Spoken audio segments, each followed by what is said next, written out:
And I really want to welcome all of you that are here, and as you're signing in to our new perspective series that we've been running now for a couple weeks.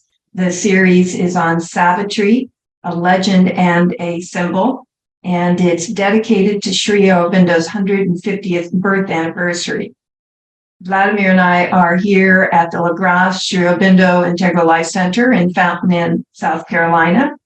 And joining us today is our illustrious speaker and chairman of the Sri Aurobindo Integral Life Center, whom you all know very well, Narad. Narad, welcome. We're thrilled and honored to be hosting you today on this very important series on Savitri. Thank you. Narad today will address Savitri as a future of poetry and novelty in world literature. He reminds us that Savitri is the mantra for the transformation of the world. It has come down from the heights of the overmind and far above. He says it is Sri Aurobindo's greatest gift to humanity, and by reading it regularly, we can ascend faster and higher to the realization of the self and union with the divine. As many of you know, Savitri is the tale of divine love, conquering falsehood and bringing down to the earth a life divine. So again, welcome. And at this point, Narad, I'd like to turn it over to you. Thank you. A few words about myself. I have been reading Savitri for more than 60 years, and it has become my path in the practice of the integral yoga. Yet, how much have I learned of this entirely new poetry that is mantric in its very essence? Although I teach classes in Savitri, if I'm able to convey a little, share my understanding of a little, it is not because I have stood on the shoulders of great sages, but because they, in their infinite love, have leaned down to me and helped me to go deeper into Savitri. Their names are legendary in the integral yoga of Sri Aurobindo and the Mother. Nolini Kantagupta, Amal Kiran, Aurobindo Basu, Temi Masalawala, Jumur, Madhav Pandit, Shraddhalu Ranade, Alok Pandey, Ranga, and Vladimir Yatsenko. Here are a few of Mother's words on Savitri. Radhe has already quoted one.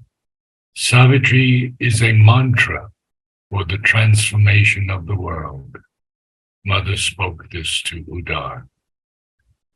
Savitri, this prophetic vision of the world's history, including the announcement of the Earth's future.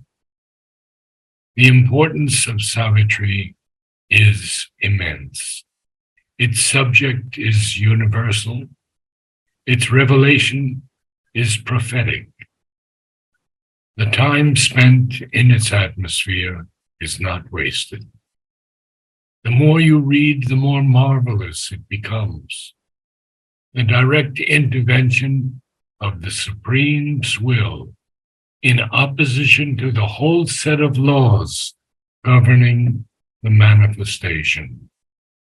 Mother writes further, Sri Aurobindo has expressed this at least 3 times in Savitri. She said in a diary containing quotations from Savitri, some extracts from Savitri, that marvelous prophetic poem, which will be humanity's guide towards its future realization.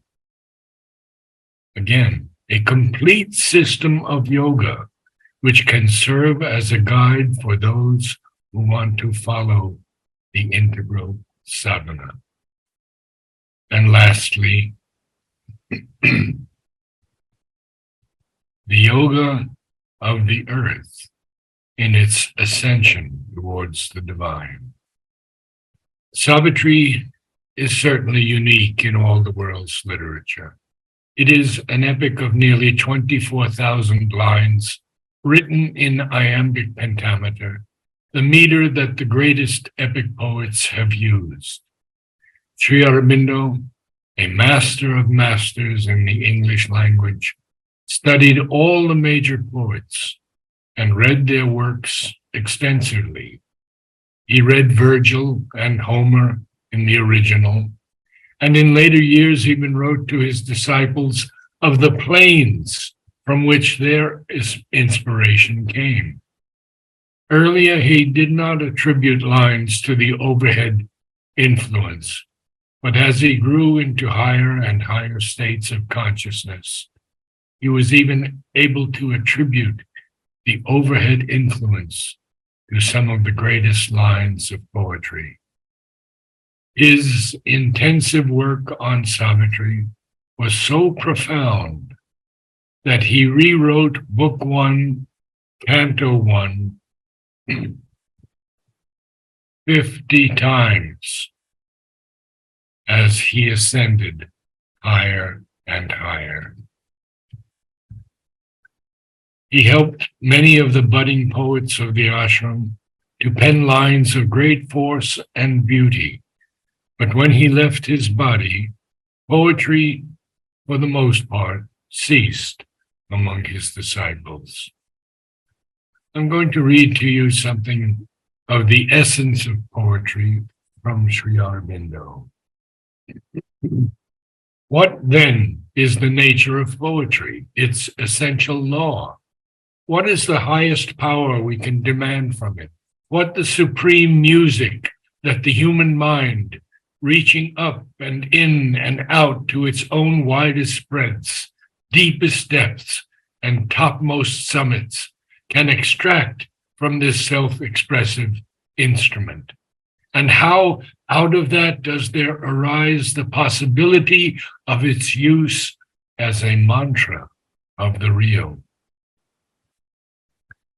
Not that we need spend any energy in a vain effort to define anything so profound, elusive, and indefinable as the breath of poetic creation.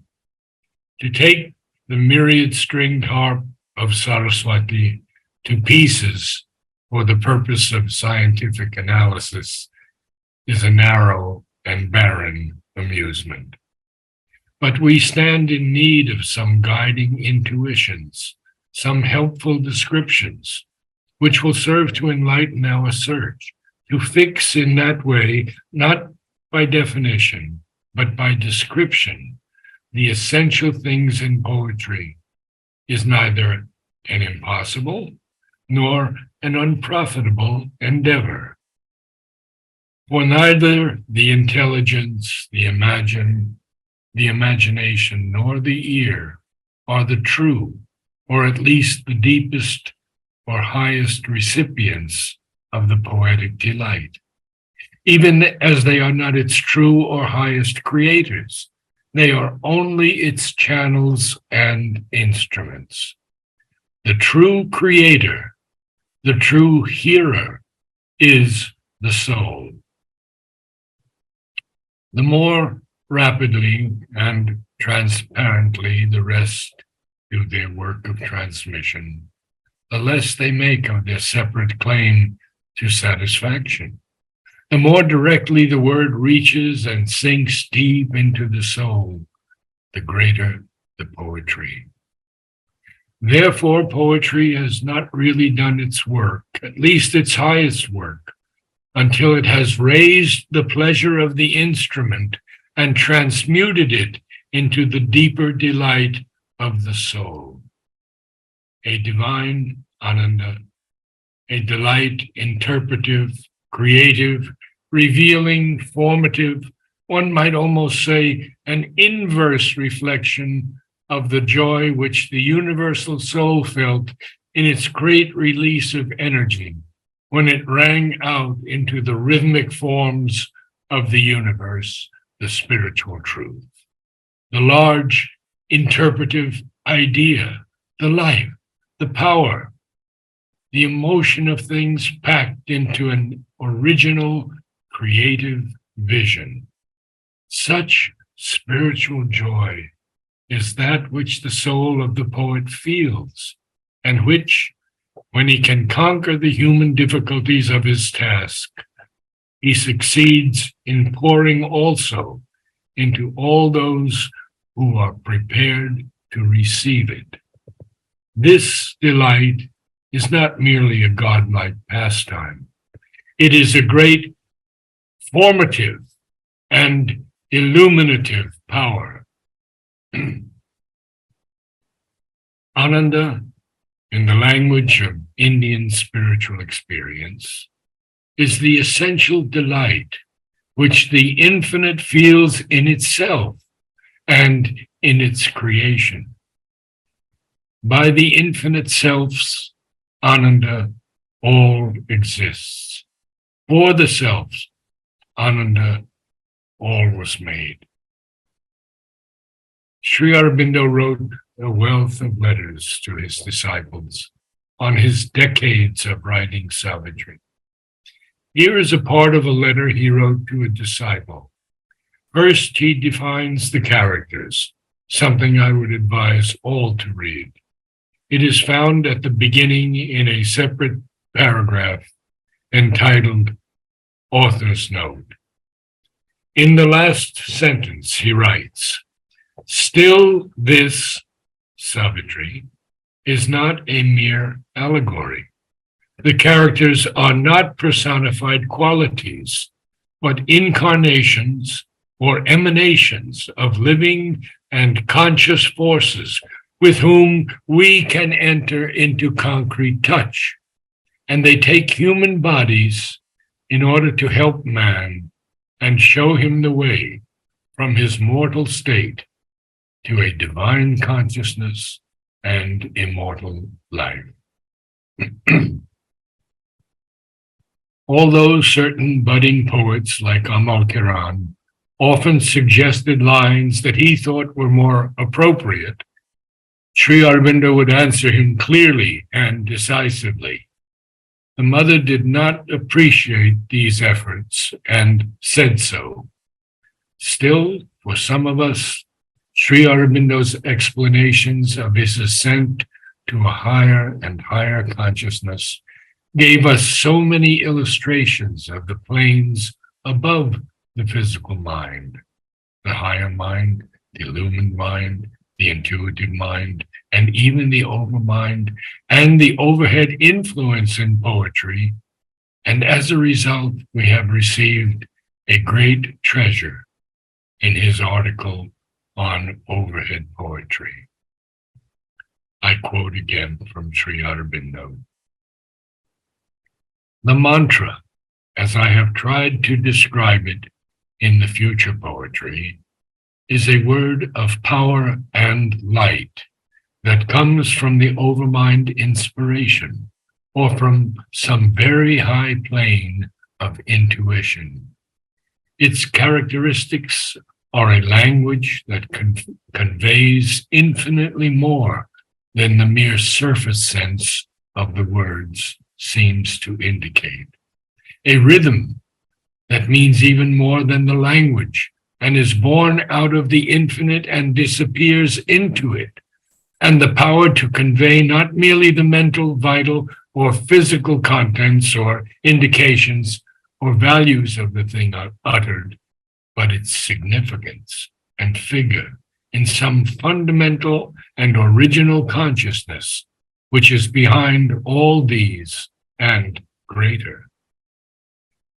The passages you mentioned from the Upanishad and the Gita have certainly the overmind accent, but ordinarily the overmind inspiration does not come out pure in human poetry. It has to come down to an inferior consciousness and touch it, or else to lift it by a seizure and surprise from above into some infinite largeness. There is always a mixture of the two elements, not an absolute transformation, though the higher may sometimes dominate. You must remember that the overmind is a superhuman consciousness, and to be able to write always or purely from an overmind inspiration would mean the elevation of, or at least a part of the nature, beyond the human level. He then writes of the overmind and aesthetics, which gives us a very deep insight. Obviously, the overmind and aesthetics cannot be equated together. Aesthetics is concerned mainly with beauty, but more generally with rasa, the response of the mind, the vital feeling, and the sense to a certain taste in things, which often may be, but is not necessarily a spiritual feeling. Aesthetics belongs to the mental range and all that depends upon it.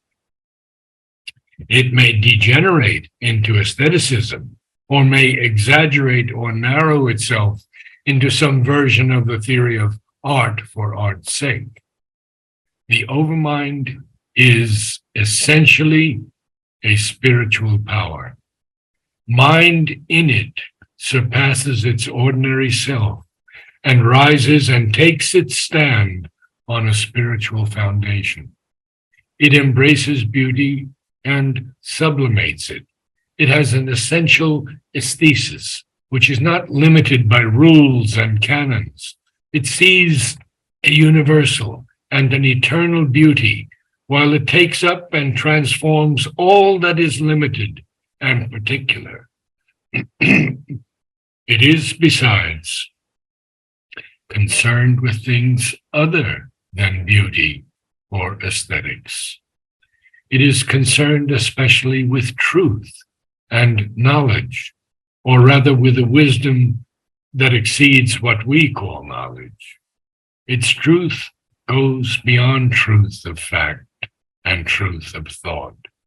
Even the higher thought, which is the first spiritual range of the thinker. It has the truth of spiritual thought, spiritual feeling, spiritual sense, and at its highest, the truth that comes by the most intimate spiritual touch, or by identity. We continue further down in his article.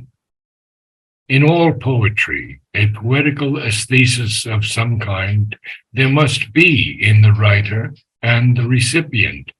But aesthesis is of so many kinds, and the ordinary kind is not sufficient for appreciating the overhead element in poetry. A fundamental and universal aesthesis is needed, something also more intense that listens, sees, and feels from deep within and answers to what is far behind the surface. A greater, wider, and deeper aesthesis than which can answer even to the transcendent and feel too whatever of the transcendent or spiritual enters into the things of life, mind, and sense.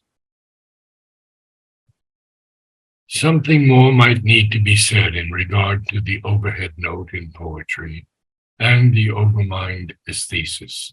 But these are exactly the subjects on which it is difficult to write with any precision or satisfy the intellect's demand for clear and positive statement.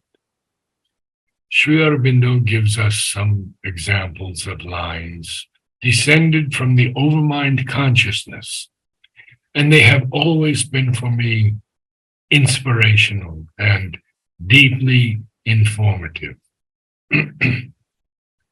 He writes, if I had to select a line in European poetry which most suggests an almost direct descent from the overmind consciousness, there might come first Virgil's line about the touch of tears in mortal things. Sunt lacrimae rerum et mentem mortalia tangent. Another might be Shakespeare's. In the dark, backward, and abysm of time, Or again, Milton's those thoughts that wander through eternity. We might also add Wordsworth's line, the winds come to me from the fields of sleep. There are others less ideative and more emotional, or simply descriptive, which might be added, such as Marlowe's, was this the face that launched 1,000 ships and burnt the topless towers of Ilium?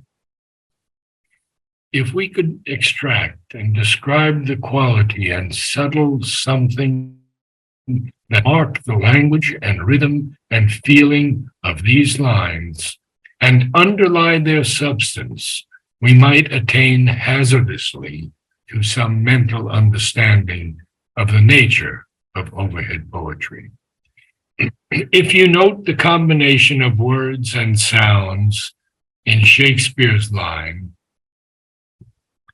and in this harsh world, draw thy breath in pain, so arranged as to force on the mind, and still more on the subtle nerves and sense, the absoluteness of the difficulty and pain of living for the soul that has awakened to the misery of the world. You can see how this technique works. Here and elsewhere, the very body and soul of the thing, seen or felt, come out into the open. The same dominant characteristic can be found in other lines, which I have not cited. In Leopardi's, insano indegno mistero delle cose, the insane and ignoble mystery of things. Or in Wordsworth's, voyaging through strange seas of thought alone. Milton's line lives by its choice of the word wander to collocate with through eternity. If he had chosen any other word, it would no longer have been an overhead line, even if the surface sense had been exactly the same. On the other hand, take Shelley's stanza. We look before and after, and pine for what is not. Our sincerest laughter with some pain is fraught. Our sweetest songs are those that tell of saddest thought. Sri Aurobindo writes, this is perfect poetry, with the most exquisite melody and beauty of wording, and an unsurpassable poignancy of pathos, but there is no touch or note of the overhead inspiration. It is the mind and the heart, the vital emotion, working at their highest pitch under the stress of a psychic inspiration. The rhythm is of the same character, a direct, straightforward, lucid, and lucent movement, welling out limpidly straight from the psychic source. The same characteristics are found in another short lyric of Shelley's, which is perhaps the purest example of the psychic inspiration in English poetry. I can give not what men call love, but wilt thou accept not the worship the heart lifts above and the heavens reject not? The desire of the moth for the star, of the night for the morrow, the devotion to something afar from the sphere of our sorrow. We have again extreme poetic beauty there, but nothing of the overhead note Sri Aurobindo mentions. The second level on which poetry draws into itself a fuller language of intuitive inspiration, illumination for the higher thinking and feeling. a very rich or great poetry may then emerge, and many of the most powerful passages in Shakespeare, Virgil, or Lucretius, or the Mahabharata and Ramayana, not to speak of the Gita, the Upanishads, or the Rig Veda, have this inspiration. It is a poetry thick inlaid with patines of bright gold, or welling up in a stream of passion, beauty, and force. But sometimes there comes down a supreme voice, the overmind voice, and the overmind music. And it is to be observed that the lines and passages where that happens rank among the greatest and most admired in all poetic literature. It would be, therefore, too much to say that the overhead inspiration cannot bring in a greatness into poetry which could surpass the other levels of inspiration, greater even than the purely aesthetic point of view, and certainly greater in the power of its substance.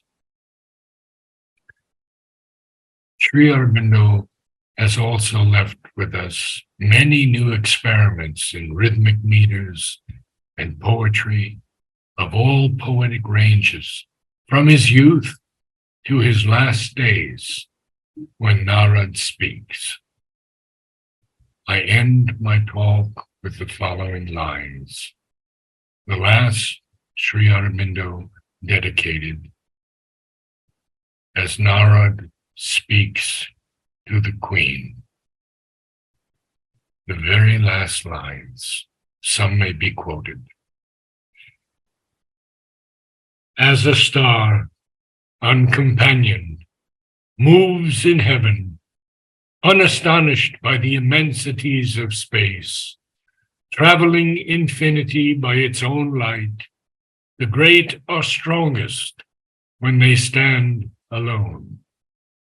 A God-given might of being is their force, a ray from self's solitude of light, the guide. The soul that can live alone with itself meets God. Its lonely universe is their rendezvous. A day may come when she must stand unhelped on a dangerous brink of the world's doom and hers, carrying the world's future on her lonely breast, carrying the human hope in a heart left sole to conquer or fail on a last desperate verge, alone with death and close to extinction's edge. Her single greatness in that last dire scene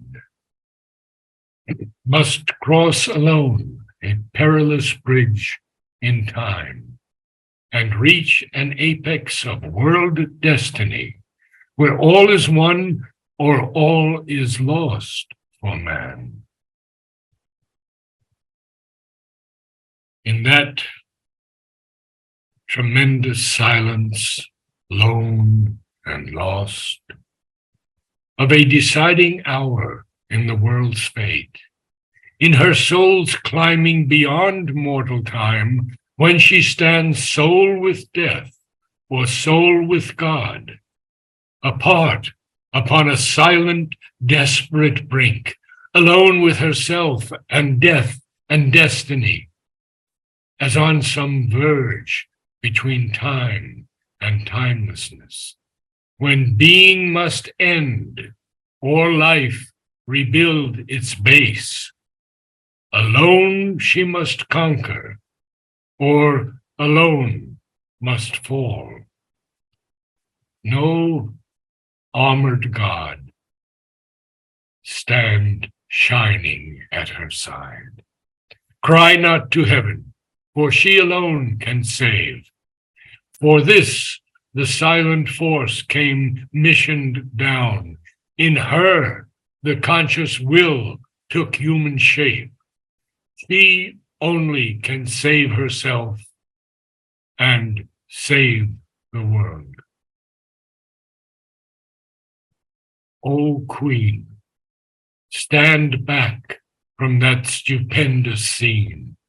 Come not between her and her hour of fate.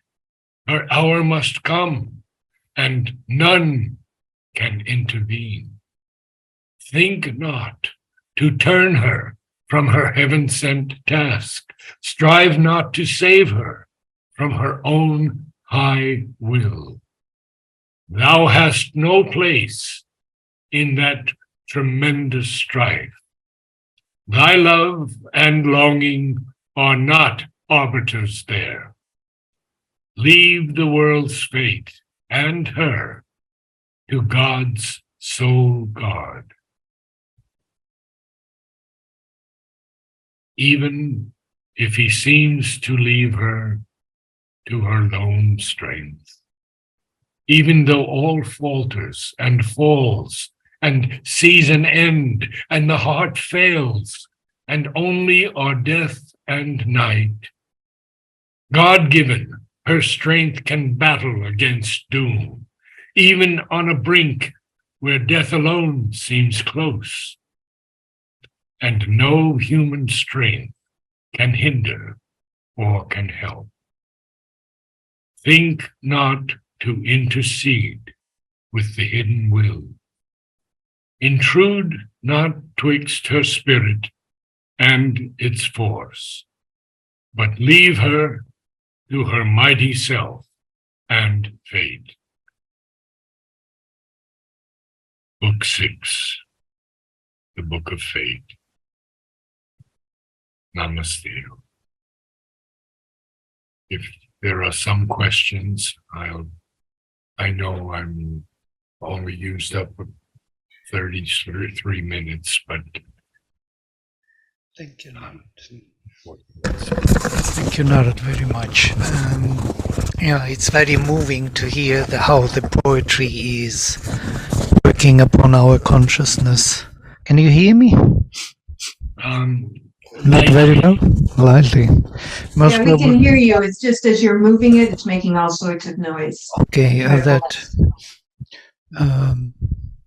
so if there are some questions to this presentation on poetry, how poetry is working upon our consciousness and why this poetic word is the most powerful, actually all the points are already highlighted by Narad. It's not just the poetry combination of words in a nice fashion. It is a consciousness behind which is being expressed, and Sri Aurobindo is teaching us how to distinguish that. He gives us examples which could really help us to feel and to understand what he means. This kind of education we can't find anywhere. Nobody goes that deep and that high and that far as Sri Aurobindo did. And as he himself says that he made Savitri the means for his progress in yoga, bringing higher and higher realms of consciousness into expression in the word. So with this, I would like to actually see the questions. There is one question here, or no question, as it's called. No question, but the empowering feeling. I feel You're so... still having a little problem with the sound. Maybe hold it away just a little bit. It's crackling as you Okay, speak. and now is better? better. Okay. So... Shrimai Shukla says, no question, but the empowering feeling. I feel sorry and scared for her, for the mother, for Savitri. How did she go along alone to conquer and alone to fall while focusing on God and not being alone? It's just a remark from that it touches us deeply. And that passage, what you read from Narad read passage from Narad, which is about the mother. And there is one more question. How can we attempt to connect with the overhead in what we do? That's a good question. Poetry comes to me almost automatically. When I say automatically, I mean I attribute it all to Sri Aurobindo. He sends it down, and I can only take credit for the mistakes, but not for the poems themselves. They are his largesse in my life and his compassionate love that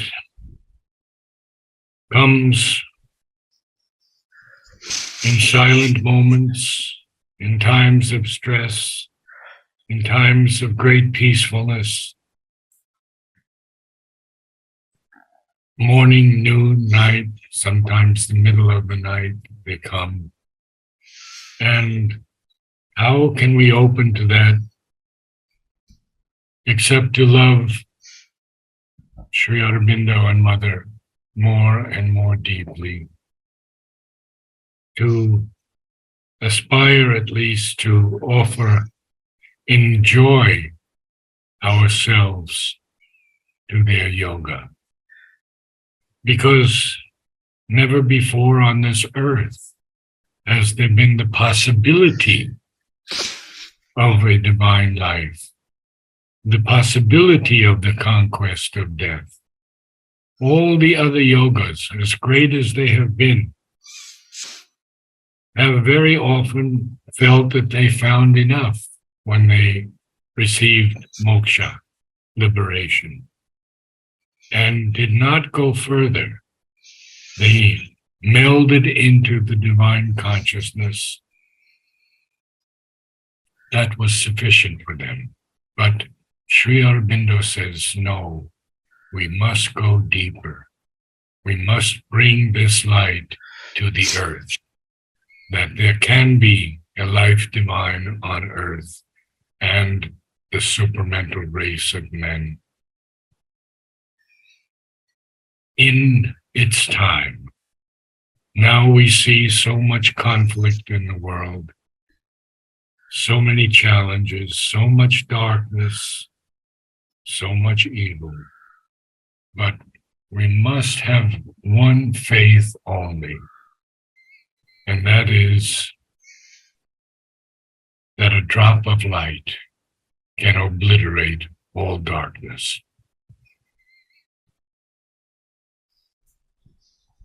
Thank you. There is from Nandini.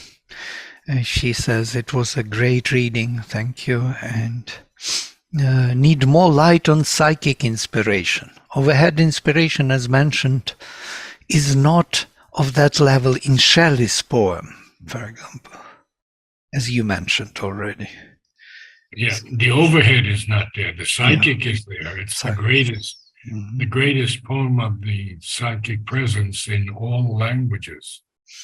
But it doesn't have the, we have to remember, you see, that Sri Aurobindo almost always wrote in the epic style. And his main concentrations were on Homer, Virgil, Milton, and others, and of course the Indian writers. So he is speaking mainly from the overhead influence in epic poetry, which has that vastness, that wideness, that consummate voice of truth and power and love. And by the way, what in the examples what you gave, one can feel that difference of the psychic aspiration and the overhead inspiration. And they are tangible. When Sri Aurobindo points to them, we could feel them and experience even them in the words. We could kind of trace them through the words to those regions could feel them present there. Thank you. Reading was excellent. It was really reaching deeply to the heart. There is also a question from Gloria. In your understanding, what the Queen represents or manifests? We know that, of course, she is Ashtrapati's wife, a very, very brilliant lady, extremely brilliant.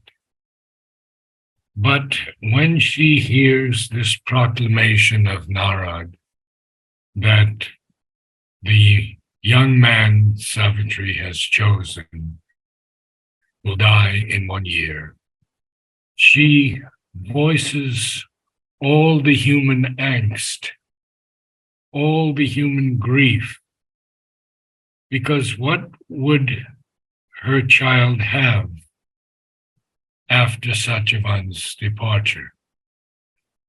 In those days, she could become a nun or commit sati, and that was about it. So her mother, in the Book of Fate, 2 cantos, posits all the voices that we have heard through decades. The idea of God being inadequate to the world he supposedly made because he cannot conquer death. He cannot conquer evil. But this is not something that the human mind can easily understand. If we can go above body, life, and mind into those higher realms, beginning with the higher mind, we will have a totally different vision of the world, a totally different understanding of this divine game that he is playing, when from the heights he minimizes himself and descends into this darkness of the world. And we cannot see it as a game from our level of consciousness. We must rise into that next level, which I've mentioned before, beginning with the higher mind, illumined mind, intuitive mind, overmind, and above. Thank you. There is a question from Abhinav.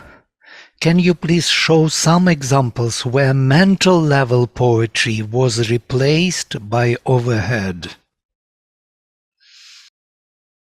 I don't have any examples of that. Savitri is all poetry of the mantra, and the highest of all poetry ever written. You know, Sri Aurobindo wrote almost 24,000 lines, and it is the longest poem written in the English language.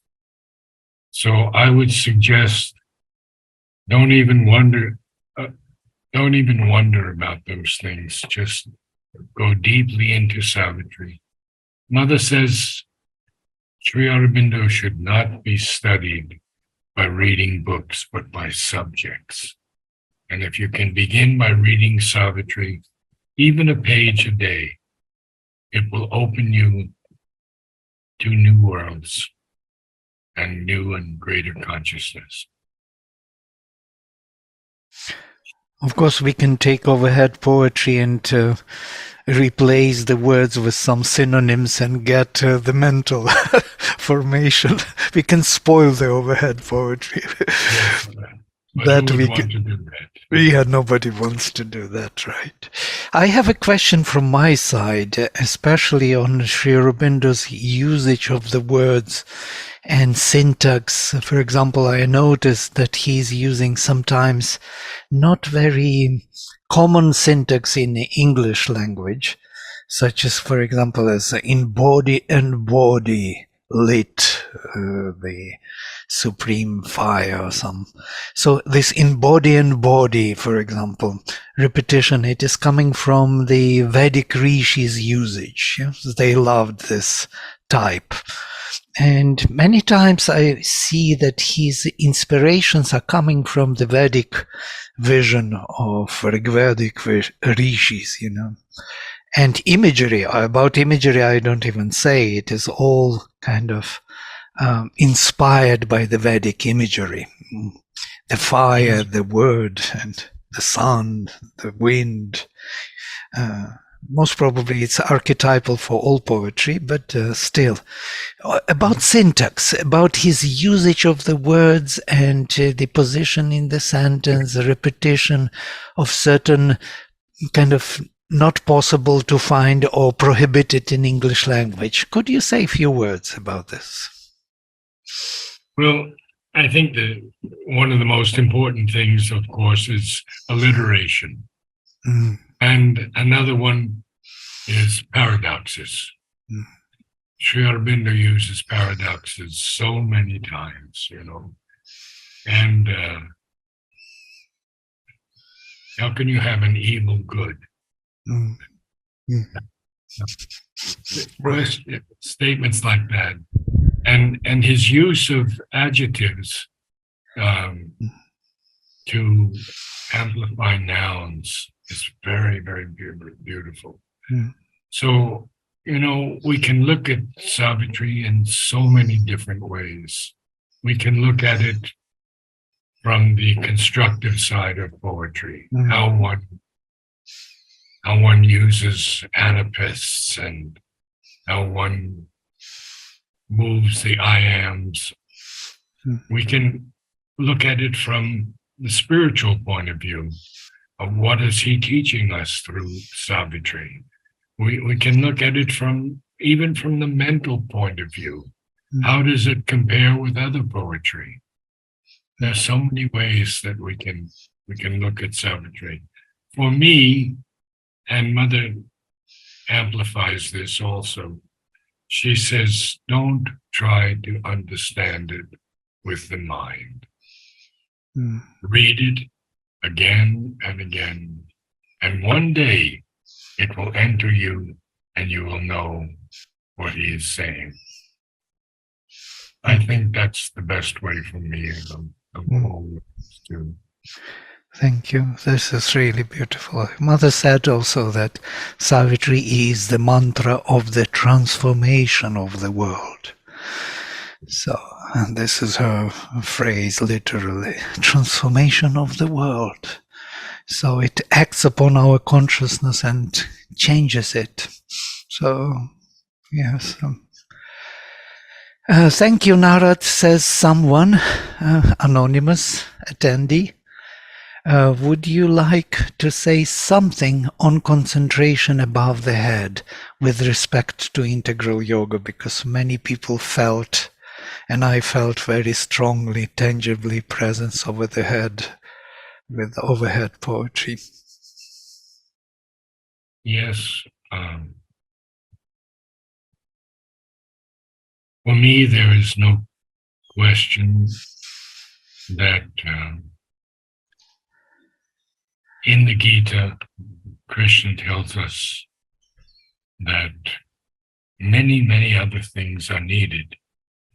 Karma yoga is needed, which was not accepted by many, many of the other doctrines of earlier times. Karma yoga is needed. But even the opening of the heart usually comes after the opening of the head. Sri Aurobindo says there's a descent into the head of this consciousness, and yes, the opening of the heart is just as important. But usually in poetry, I think it's Sri Aurobindo says that who is the poet? English poet. He says, poetry must be felt in the solar plexus. And that's an interesting statement. It must be felt there first. And then you get the essence of it. So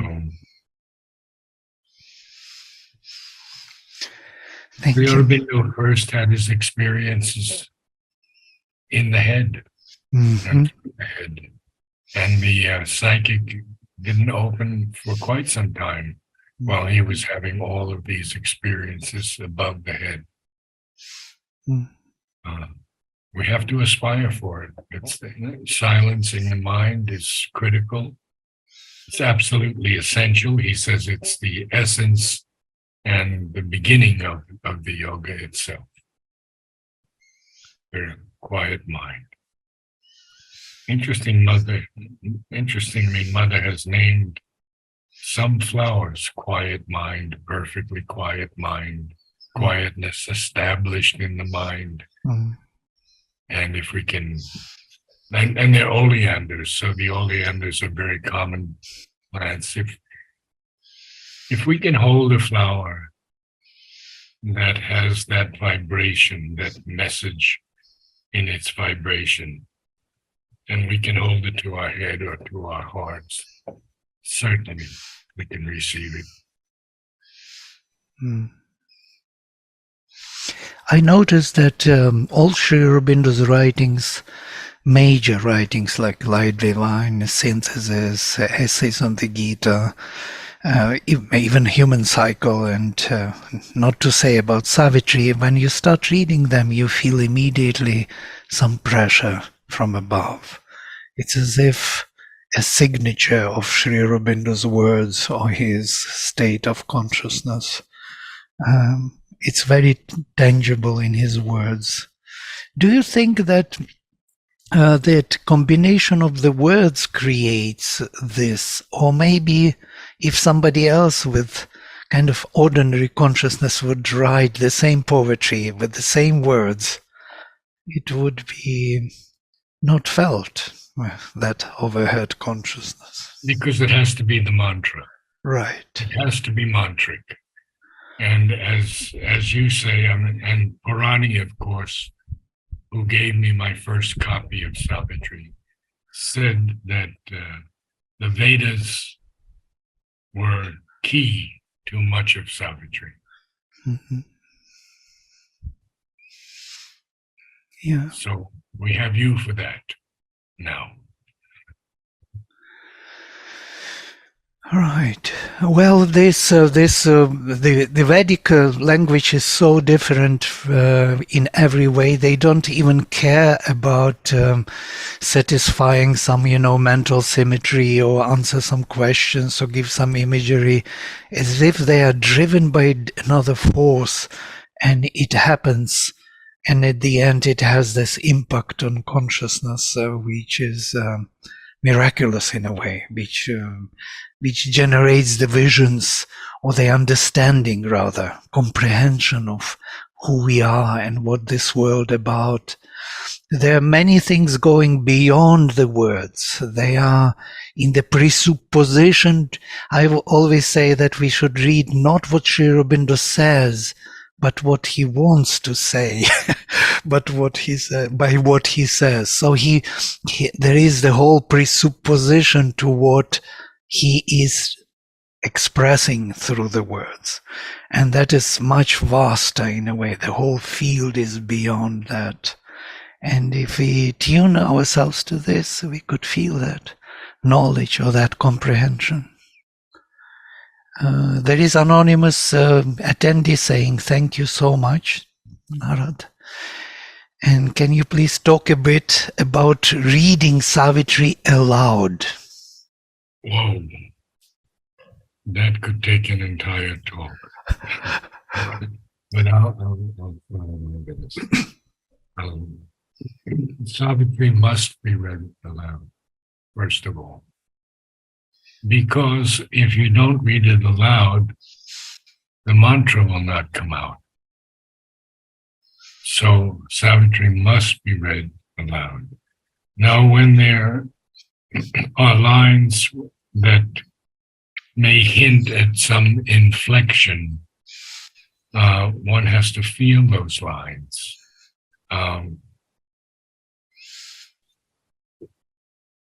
most people, when they begin reading Savitri, are just reading words.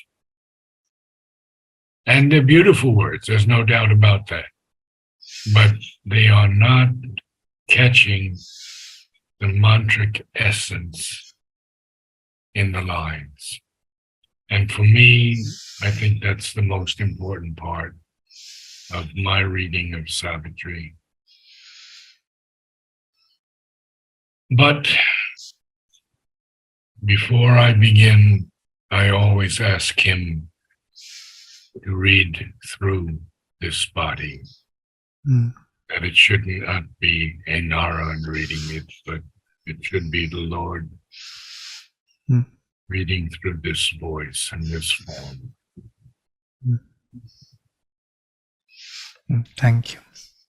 There is one more question, or small question, and we will stop here. Sorry to. Hello, thank you for this beautiful lecture. I am French and would like to know, please, if I can read Savitri in French, or would I lose some things which are not? This very question was asked to me the other day, Uh-huh. and I answered, read it in French. read it in any language, because you will get something of it. And maybe even in time, you'll read it in English, but begin by reading it in your own tongue. It will work in you.